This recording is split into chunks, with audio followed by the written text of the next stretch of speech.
And I'm so pleased to be here this morning for this deferred breakfast, because I think it was in the diary for quite a few months ago, wasn't it? Well, immediately, COVID, start of COVID. Yes, yes. So here we all are, and we can celebrate that. Now then, I have to apologise for this title, Grown Up Christianity. It sounds a bit pretentious, doesn't it? And I really mean something relatively simple by it, which is that in retirement, obviously, it's a time for reflection, looking back, taking stock, possibly a time of some regret. What if things had been done differently? Maybe a time even of repentance. But the point is, I think retirement gives us the space to think, to ponder, to reflect, and as it were, to offer our working lives up to God in retrospect, and consider in the light of our faith what has been going on in the lives that we've lived so far. 4,000 weeks. Has anybody read the book 4,000 Weeks or heard about it? Well, I haven't read it either. It's just a rather striking title. A lifetime on average is 4,000 weeks. That's today's useful fact. You may not have realised that. Read the book, as I shall, and no doubt we will learn about what 4,000 weeks is for. But I'm finding retirement a very good time in order to take stock and in order to renew ourselves together as a married couple, to look to the future and face whatever lies in store. So grown-up Christianity really means nothing more than we go through life, various stages of life, and at each stage we naturally ponder, look back, look forward, ask ourselves searching questions about what our lives are for, what is their purpose, what is their meaning. And as St. Paul says in the first letter to the Corinthians, there are aspects of our lives in which we have to leave behind childish things, as he says. When I was a child, I spoke like a child, I thought like a child, I reasoned as a child. But then there came a time when I had to put away childish things. That is to say, human life, human faith grows and develops and changes with the years. And I think that is especially true in retirement, when we have much more space than we used to have to think about these things and take stock.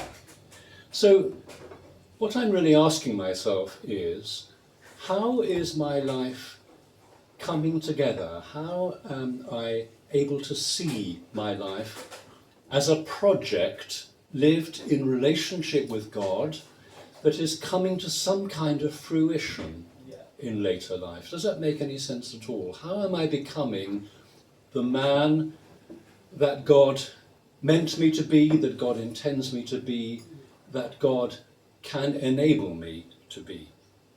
And the word I use for that is the psychoanalytic word, individuation, becoming the individual human being that I was meant to be.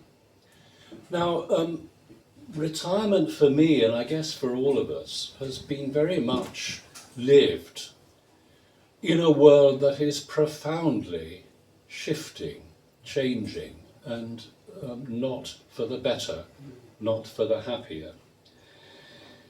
The moment I retired, we hit the EU referendum. Now, that may seem like very distant history to some of us, but being brought up as I was in an Anglo-German family, my mother was Jewish, my father was a lapsed Anglican, I was brought up to understand myself as a European in a very deep sense, and therefore the European referendum and Brexit did come as a time of having to take stock with what that would mean for me personally and for our family.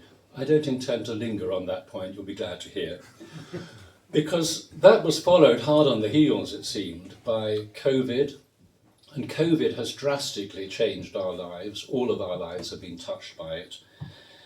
And during that time, we have lost friends, we have lost members of the family, some through COVID, some for other reasons. But the fact is, it's been a time of bereavement, and loss, and that has involved taking stock as well. And now we find once again there is a war in Europe, and who knows what the outcome of that may be. So I think we're living under various shadows that perhaps we couldn't have contemplated even a few years ago. Mortality has touched us over the past few years. So I asked myself as a Christian, what are the constants of my faith in this rapidly changing world at this time of unease and anxiety and threat? Jesus Christ the same yesterday, today and forever. What are the constants of my faith? And how do I perhaps have to renegotiate faith at times of particular stress or difficulty or worry? So, by using this slightly corny phrase, grown-up Christianity, I'm not in the least bit wanting to disparage childlikeness, simplicity, humility, trust, the qualities we most love in children. I'm not disparaging that for a moment. I'm simply saying there are those aspects of our faith and the way we express our faith that need all the time to be renegotiated, re-inhabited as time goes on, as the world changes around us, and as we change, as of course we always do. John Henry Newman said, to live is to change, and to live long, 4,000 weeks, to live long is to have changed much. So, here's a 5-finger exercise, 5 aspects of faith in which I am trying late in life to take a more grown-up attitude and to put away childish things. So, my first finger here is a quotation. I'm introducing all of these 5-finger points with a quotation. My first quotation is a phrase from Dietrich Bonhoeffer, that great Christian of the Nazi era who stood up to oppression as a member of the so-called confessing church and died for his faith as a martyr just a few weeks before the end of the Second World War. And Dietrich Bonhoeffer said, and he said it out of the experience of living under the Nazi regime all those years, he said, only the suffering God can help. Only the suffering God can help. I love that saying, but I have to say I'm finding it more and more true as I go on. I mentioned my Anglo-German parentage. My mother was a German-Jewish war refugee from the Rhineland. She came over to this country in the 1930s, late 1930s, made her home here, met my father, and the rest, as they say, is history. So I've been brought up with a deep sense of this shadow over the 20th century, the Nazi Holocaust, the immense toll of human suffering that it entailed. And a sense that somehow suffering is always with us. Jesus said that the poor are always with you. He might have said, and perhaps he even meant, that the suffering are always with you. And unless faith takes account of suffering and pain, then perhaps faith has not yet laid aside childish things. So, as I watch events unfold in Ukraine, and as I learn a bit about Ukraine, I've just read a very fascinating book about the history of Ukraine, and learned what I never knew, which was that millions and millions of Ukrainians died in the 1930s as a result of a forced starvation policy on the part of Stalin. This was genocide on a scale even larger than that which Hitler achieved. Well, I'm ashamed to say I knew nothing about any of this, but it helps to explain events that are happening now in Ukraine. I'm simply making the point that this tragedy that's unfolding in Ukraine is reminding us so forcibly of man's inhumanity to man. There's no way of saying that in a gender-inclusive way, unless we say our propensity as human beings to be inhuman to other human beings. So there is that aspect of pain and suffering. And then there is the aspect of pain that is to do with purely natural events. And I think COVID probably comes into that category. A pandemic that we were not ready for, but which was a natural event like the great influenza epidemics just after the Great War. And somehow our faith has to negotiate natural disasters, pain and suffering that is caused by natural events, as well as human cruelty. In the Psalms, the psalmist laments so often the troubles and disasters he finds himself in. And the great question in the Psalms is why? Why? How long, O Lord, this cry for help in the midst of disaster, whether caused by another person or another institution, or whether caused by natural events? And of course, for Christians, right at the heart of Christian faith is the cross, the passion narrative, the season of the year that we're just about to approach, Holy Week. And I find my faith more and more shaped by the cross as I get older, because it seems to me that among the many meanings of the cross is that it shows us how God is present in human suffering in the person of Jesus, how God is at the receiving end of pain and suffering. Only the suffering God can help. We look at the cross, we see the crucified Jesus, and we understand that, perhaps, in a fresh way. So that's my first finger. Only the suffering God can help. Someone said that if religion has nothing to say about suffering, then it has nothing to say, which is a hard saying, but important for us to reflect on, especially when suffering comes close to us, as I guess it has for all of us here during the pandemic. My second quote, second finger, is a couple of lines from a poem by Thomas Hardy. You'll all know the poem, I'm sure, because it's read every Christmas in carol services and other events. And the lines are, I would go with them into the gloom, hoping it might be so. The poem is called The Oxen, and Thomas Hardy is drawing on the old folk tale that if you go to a stable anywhere in the country on Christmas Eve at midnight, you'll find the ox and the ass on their knees in homage to the birth of the infant Christ. It's a lovely poem, one of the most perfect poems I think ever written. And Thomas Hardy, the hardened skeptic, the man who found it so difficult to believe in God because the world seemed a complex and difficult and pain-ridden place. Even Thomas Hardy says,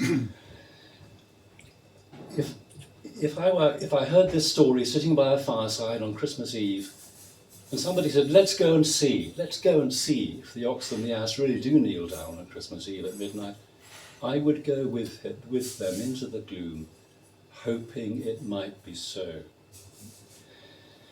I read Thomas Hardy for O-Level, The Mayor of Casterbridge. I loved those novels by Thomas Hardy. And then I discovered his poetry and realised that he was an even greater poet than he was a novelist. Why do I mention Thomas Hardy? Well, because in a world that is ambiguous and complex and difficult to understand, elusive, full of mystery, full of uncertainty, in a quantum world in which nothing can be pinned down, we very much have to learn to live, I think, by faith. We have to understand, as Socrates said, that wisdom consists in knowing how much we do not know. Not only that we do not know, but cannot know for certain. So Hardy says to me, the older I get, the more I need to cultivate this journey of faith, this risky adventure of faith, resting on relationship with God as fundamental to my life as a human being, even when there is so much that I do not know and cannot know.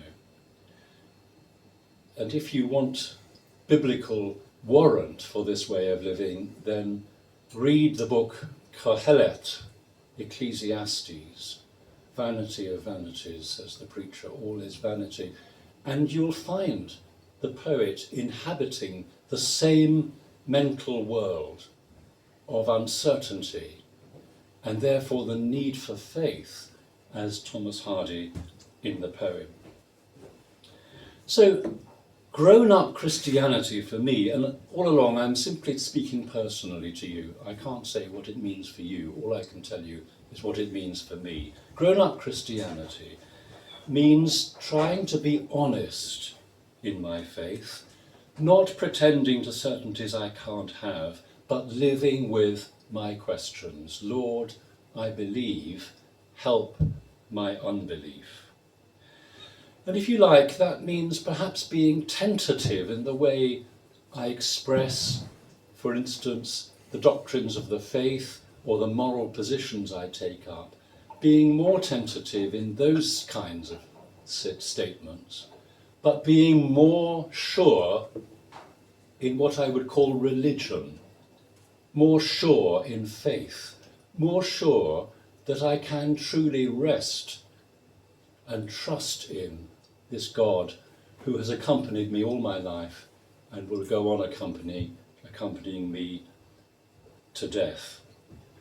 And hoping it might be so, I believe extends to our understanding the universe, the cosmos, as a coherent place that ultimately makes sense, even if, here and now, it baffles us completely, because there is so much we don't understand, so many mysteries of meaninglessness and suffering and pain, and how can we possibly give a full account of any of it? But if we acknowledge the questions that we ask, I think we find our faith strengthened, and hoping it might be so seems to me to be one of the great statements of faith in all of poetry. Third finger, and I'm going to accelerate the pace a bit because I want there to be time for questions and discussion. Third finger is the last line of Dante's Divine Comedy, where he talks about the love that moves the sun and the other stars. I love reading books about cosmology and science. I did a first degree in maths, and I still find science, especially physics and astronomy, really opening my eyes to wonder, to wonderment. And I think wonderment is perhaps an important quality in later life, when we learn to pay attention, when we learn to notice, when we perhaps can be almost overcome with the sense of the miracle that we are alive at all. We have been here all these weeks, 4,000 of them nearly. Isn't it an amazing thing that we are here as conscious and articulate and thinking and believing people in this vast cosmos? Who knows, are we on our own? We could be, we don't know. But what I think we can know as part of this hoping it might be so kind of faith is that it is love. It is love that lies at the heart of the universe and its meaning. It is love that moves the sun and the other stars, said Dante. Now that says to me, in later life, try to cultivate beauty, try to notice it, try to focus on it, try to ponder beauty wherever you see it, because it is beauty that is life-changing and life-giving and life-renewing, and that feeds this hope that we have as people of faith. Now, this may be the beauty of the natural world, as it was for the psalmist when he gazed on the stars, and said, "How wonderful is your name in all the earth," which is Dante's thought about the love that moves the sun and the stars. It may be beauty as you find it in art and music and poetry and literature and architecture and sculpture. For me, that came alive when I was a chorister in North London in the 1960s. Last week I was giving a eulogy at the funeral of a school friend of mine who'd been in the same choir. And the influence of those days spent immersed in most wonderful music for both of us was lifelong and life-changing. So I'm learning to try to notice things a bit better. There's another Thomas Hardy poem where he considers what he would like to have written on his tombstone. And he goes through various options, and then he says, well, I love nature, I love the natural world, I love the details of the natural world, the movement of a bird's wing, the way a flower opened, the first blossoms in spring, the ripples on the surface of a pond. I love these details, he said. And he wants his epitaph to be, he was a man who used to notice such things. He was a man who used to notice such things. In later life, I'm trying to use the senses that I still have to notice things. I took up photography quite late in life, not quite on retirement, a bit before retirement. And I find photography a wonderful way of noticing things that had passed me by before. For each of us it'll be different, but I hope we can all cultivate beauty and allow beauty to transfigure our lives, especially as the days that we have left to us to enjoy beauty and celebrate this miraculous sense that we are part of this beautiful world, this wonderful universe. As those days diminish, the gift is that we are still able to enjoy the beauty of things more and more. So that's about the importance of imagination, even late in life. Fourth finger is a quotation from a French poet called Charles Péguy, lived in the early 20th century, who said, "Everything begins with mysticism and ends with politics." I don't know that I fully understand that phrase, but I take it to mean that the transformative vision of God that beauty gives us, that hoping it might be so, delivers in its sense of a universe full of love and meaning and purpose, well, that isn't something that we can keep to ourselves. Because whenever we pray, "Thy kingdom come," we're acknowledging that God is concerned about the whole of reality, all of life, the whole life of the cosmos, but the whole of human life in particular. And what God wants is a world transformed by the coming of his kingdom.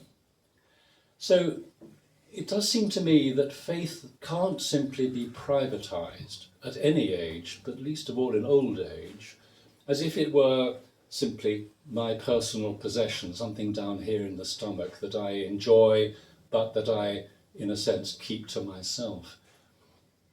Péguy, in that saying, is helping us to see how faith needs to be turned outwards, towards the world, so that we play our part in the transformation of the world and the coming of God's kingdom. Public faith, if you like.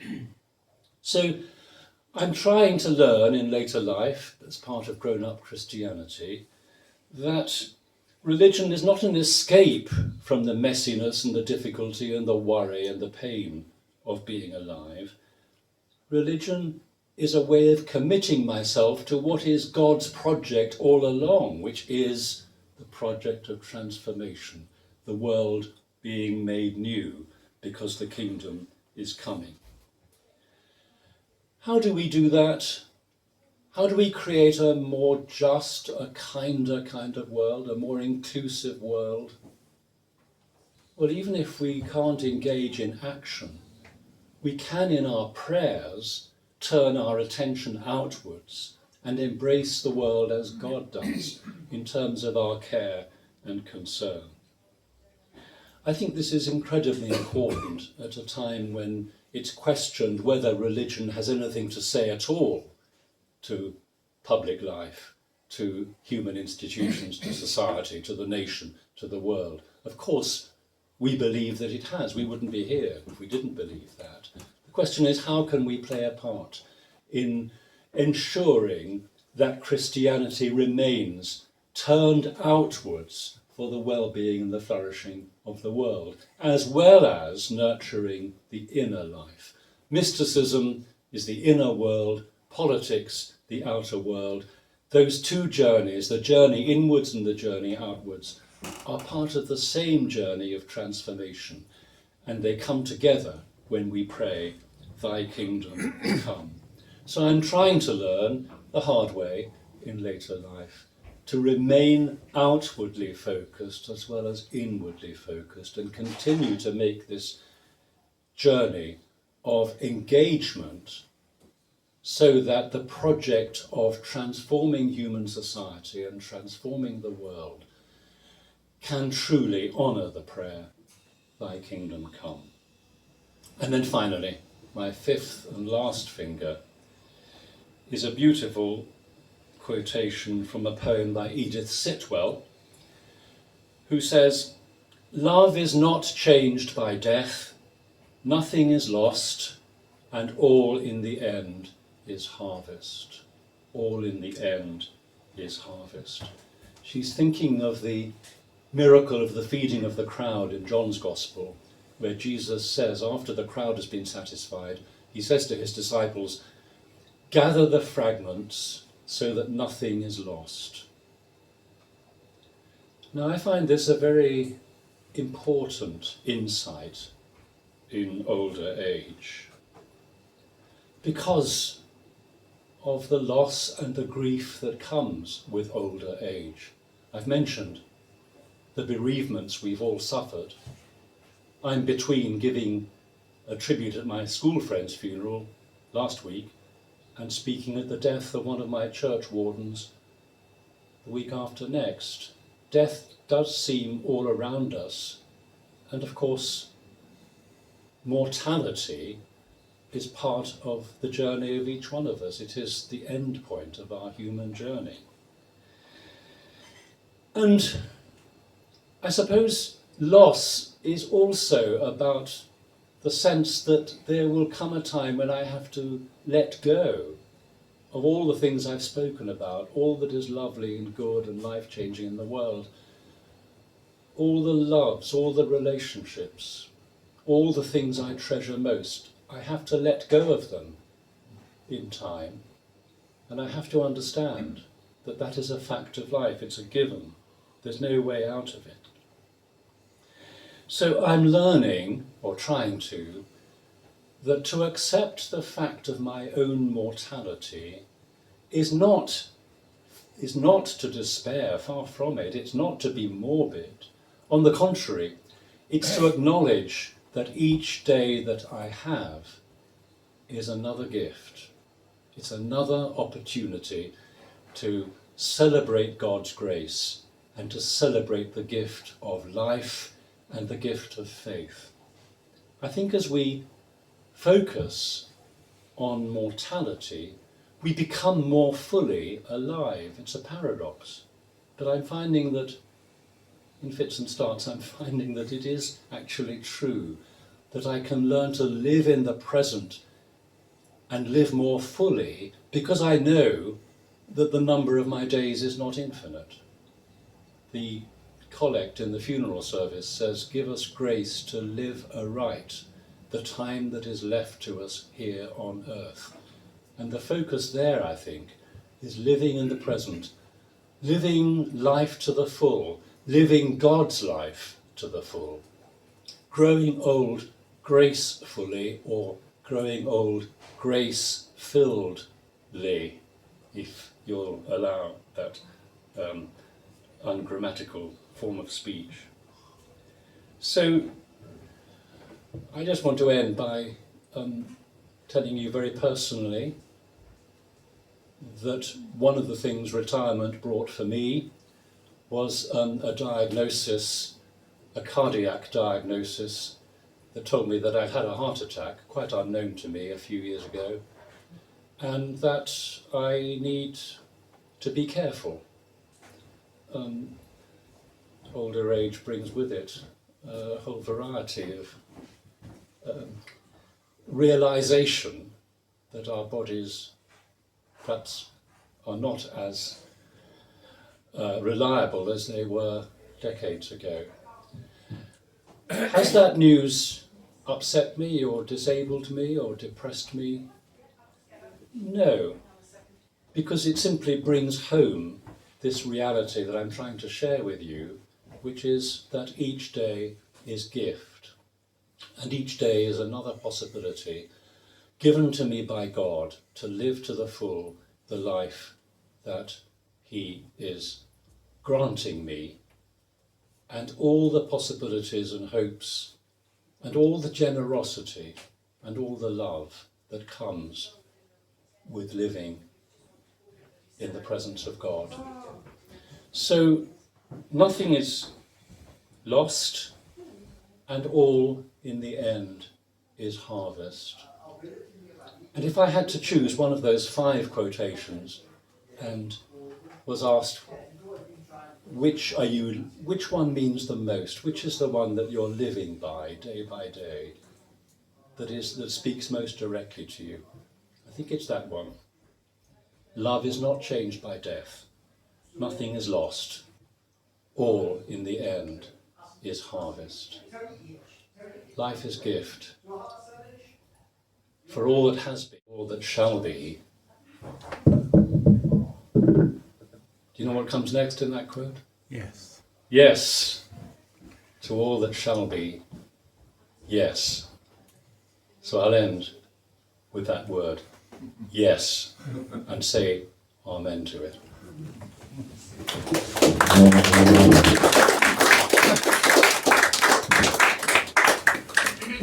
Thank you very much, Michael, for that.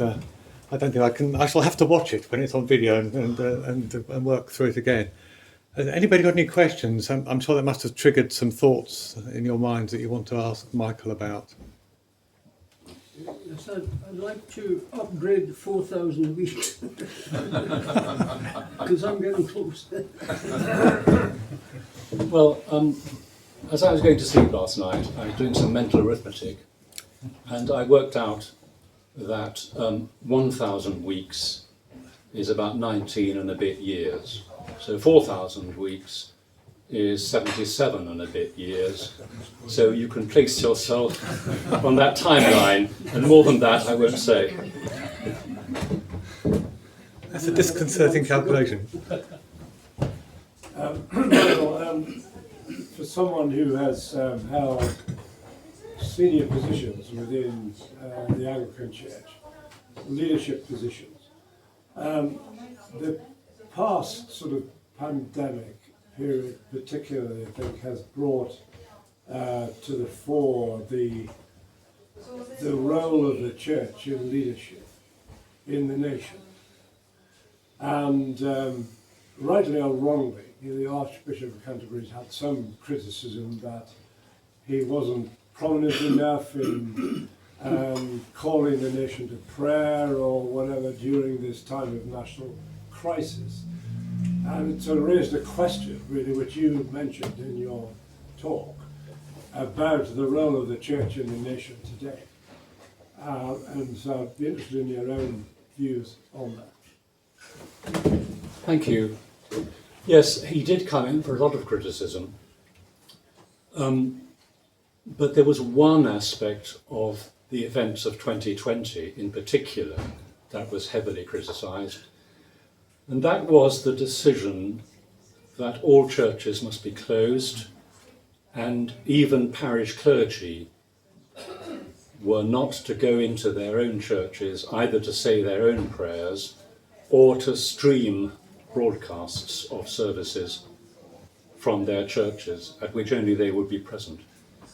And that, I think, he himself, the Archbishop, has recognised was the wrong decision.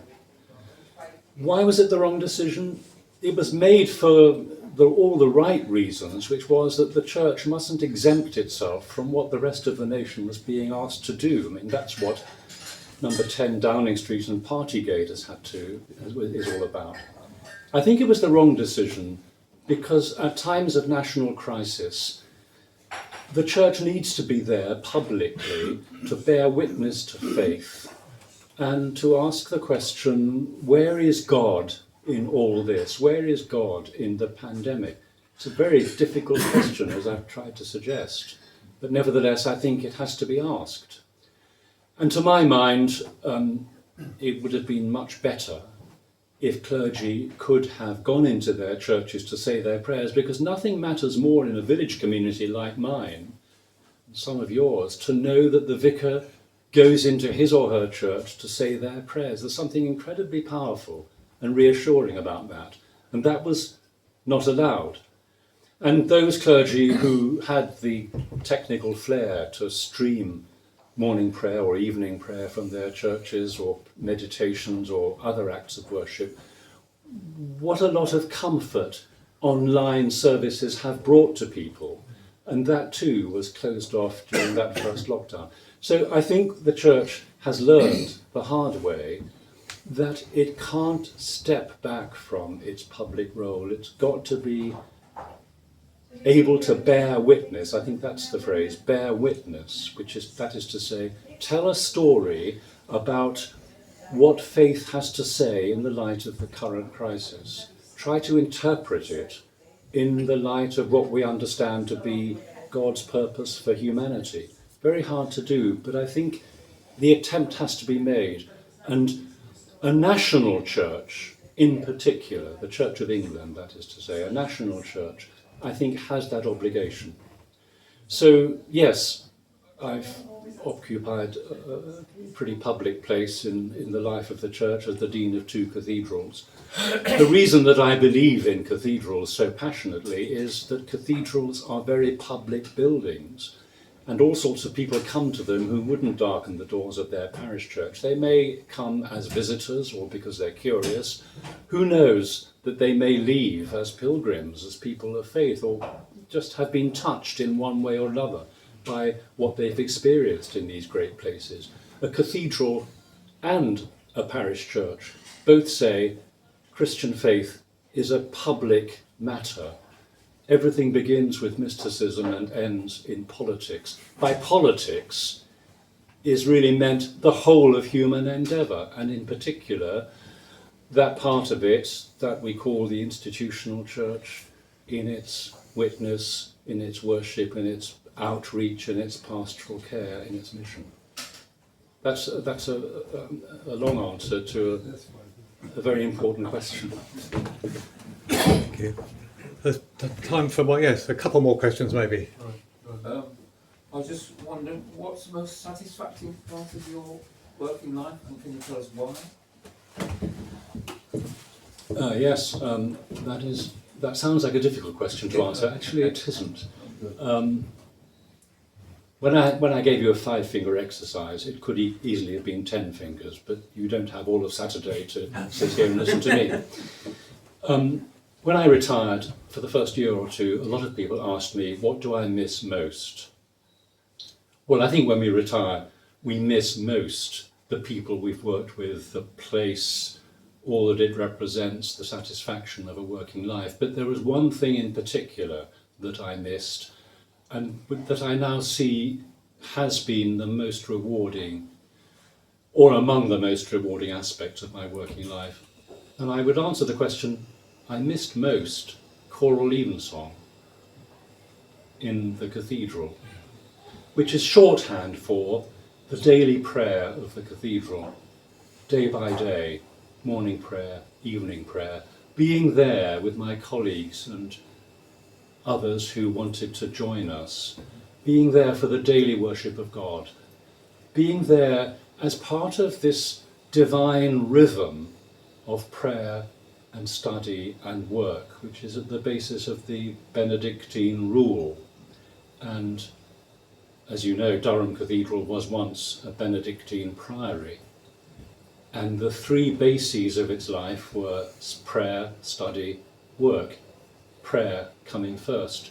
So to be part of a praying community, yes, in cathedrals it's pretty wonderful with all the music that accompanies it, but in parish churches too, day by day, to pray with your colleagues, to offer your life to God and your work to God.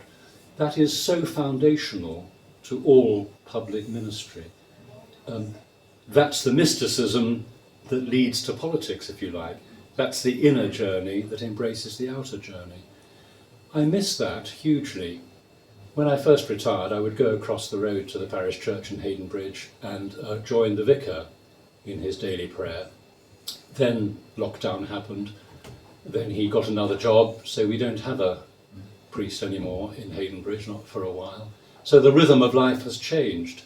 But the importance that it represented in giving my life, our lives, my life, but our lives collectively, structure and pattern and rhythm and order, these were wonderful gifts.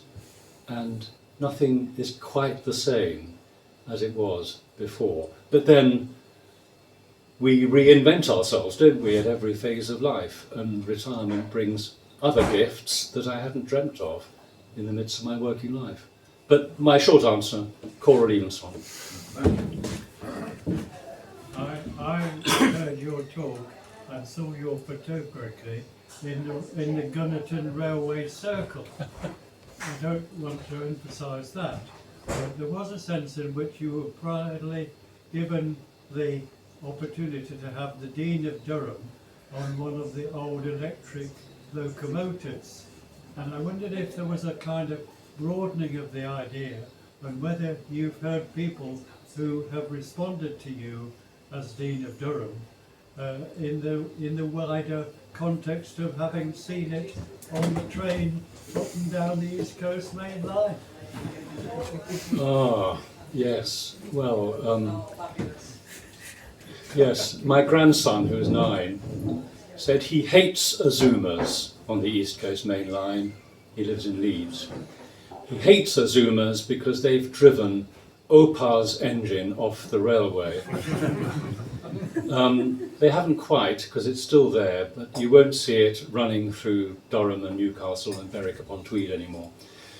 On social, this is a long story, so I won't bore you with the details, but at the very end of my time in Durham, the last thing I ever did before I retired was to bless this electric locomotive run by LNER, 91114, a Class 91 electric, which was named Durham Cathedral. It wasn't named Dean of Durham, it was named Durham Cathedral, quite rightly, because then these locomotives were passing within sight of Durham Cathedral several times a day.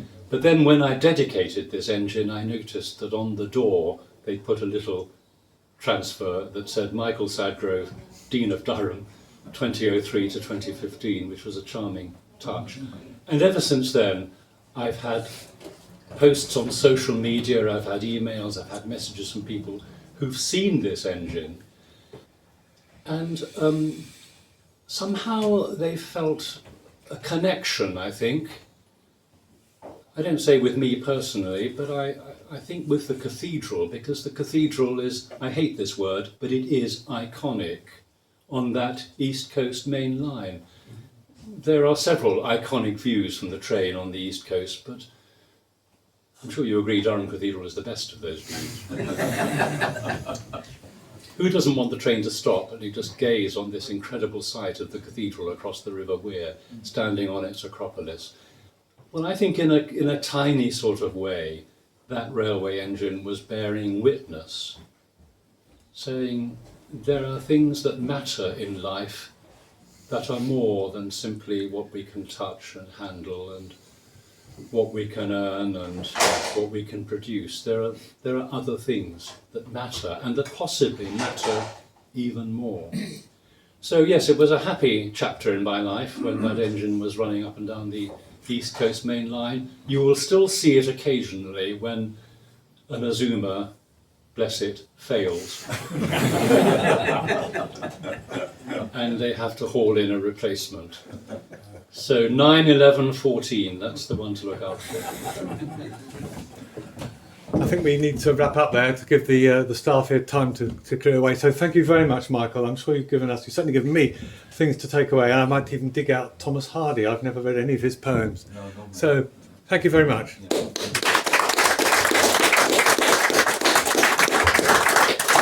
Thank you very much indeed. Thank you.